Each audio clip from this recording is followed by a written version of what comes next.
Hi all, this is Aparna from Priya dailies and boutique. നമ്മൾ ഇന്ന് കാണിക്കുന്ന കോട്ടയിൽ വരുന്ന സിൽവാസിന്റെ കളക്ഷൻസ് ആണ്. സോഫ്റ്റ് ആയിട്ടുള്ള കോട്ട ഫാബ്രിക് ആണ് വരുന്നത്. ഇപ്പോൾ 4 ഡിഫറെന്റ് ഷെയ്ഡ്സ് ആണ്. ഫുള്ളി ബത്തീക് പ്രിന്റ് ആണ് ചെയ്തിരിക്കുന്നത്. ഫ്രണ്ടിലും ബാക്കിലും ആ ഒരു സെയിം ഡിസൈൻ ആണ് വരുന്നത്. ഫസ്റ്റ് കളർ വരുന്നത് ഒരു ഗ്രീൻ, ലൈറ്റ് ഒരു greenish yellow and navy blue ഷെയ്ഡാണ്. നെക്സ്റ്റ് കളർ വരുന്നത് peach and navy blue, bluish ash and navy blue, ഇത് ഗ്രേ ആൻഡ് നേവി ബ്ലൂ. ഇത്രയും ഷെയ്ഡ്സ് ആണ് വരുന്നത്. നമുക്ക് ടോപ്പിൽ all over front and back ഈ ഒരു ഡിസൈൻ വരും. ബാക്ക് സൈഡിൽ നമുക്ക് ഈ ഒരു സെയിം ഡിസൈൻ തന്നെയാണ് വന്നിരിക്കുന്നത്. എൻ പോർഷനിൽ നമുക്ക് ചെറിയൊരു ക്രോഷ ലേസ് കൊടുത്തിട്ടുണ്ട്. ദുപ്പട്ട വരുമ്പോഴും കോട്ട ഫാബ്രിക്കിൽ തന്നെ നേവി ബ്ലൂ ഷെയ്ഡിൽ സ്കാറ്റേഡ് ആയിട്ട് നമുക്ക് ഈ ഒരു ബത്തീക് പ്രിന്റിന്റെ ഇതാണ് ചെയ്തിരിക്കുന്നത്. ഇങ്ങനെ വരും ദുപ്പട്ട.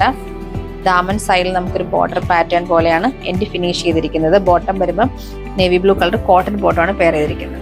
കളർ വന്നിരിക്കുന്നത് നേവി ബ്ലൂ ഷെയ്ഡാണ്. നെക്സ്റ്റ് കളർ വന്നിരിക്കുന്നത് peach and navy blue combination ആണ്. Bluish ash and navy blue ഷെയ്ഡാണ്.